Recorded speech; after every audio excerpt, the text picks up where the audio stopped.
Hi, and welcome back to the Consult a Counselor series. In this series, I answer parenting related questions so that you can be present and at ease with your child and live life mindfully. Today's question is, my kid tells me they're anxious. How do I know if it's for real? Now, in the world we live in today, kids have so much at their fingertips and they have access to so much that they can see anxiety being played out or anxious feelings being played out in other people. And sometimes they can kind of develop some habits, but we should not discount that because they may indeed be managing really anxious feelings that perhaps are getting in the way of their everyday living. And sometimes anxiety in adults is seen very differently than anxiety as it is shown in kids. Now, first in adults, sometimes you don't have to look very anxious in your face, and you may not even outwardly feel very anxious. But I will share with you before my first day of school as an educator, I woke up every 2 hours on the dot.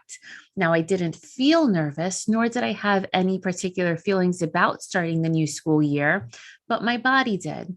So it's really important for us to share with kids what anxiety perhaps can feel in their bodies and for them to know that there isn't a cookie cutter way that they can experience anxious feelings or worried feelings in a lot of different ways. Now, before we get into the ways, it's important to understand that there are different types of anxieties that our kids and even adults can deal with.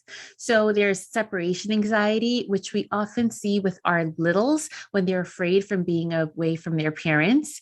We have different types of social anxiety. So perhaps going to school or going to a place where there are a lot of people.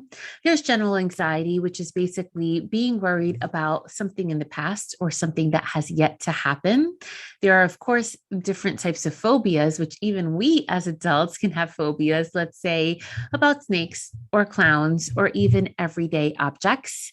And then there's panic disorders, which they can experience in a sudden way, and it can really take over your body. Now, having understood these types of anxieties, we definitely know that kids can get nervous, they can get more introverted, or they can also become more extroverted in the sense that they can become irritable or angry.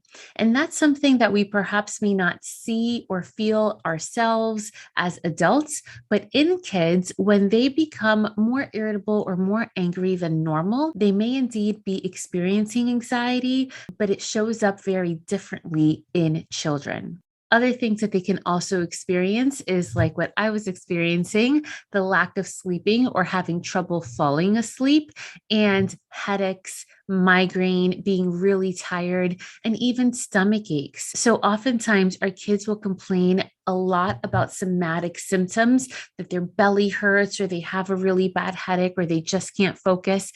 And that may be anxiety creeping up as well. So, when helping kids with anxiety, you can give it a name. So, mine is Worry Wanda, and I tell Worry Wanda to get out of here when I am having a lot of worried thoughts. So, you can do the same for your kids.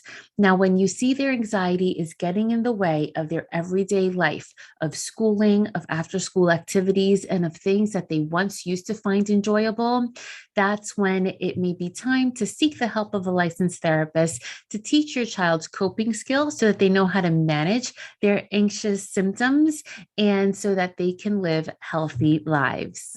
So I hope this helped. If you think that this could help another mom, dad, or parent friend, be sure to share it with them and subscribe to my podcast so that you don't miss out on the next one. If you have any questions for the Consult a Counselor series, you can always email me at hello@freetobemindful.com or DM me on Instagram at Counselor V de Jesus. And remember, in a world where you are free to be anything that you want to be, you are always free to be mindful. Thanks so much. Catch you next time.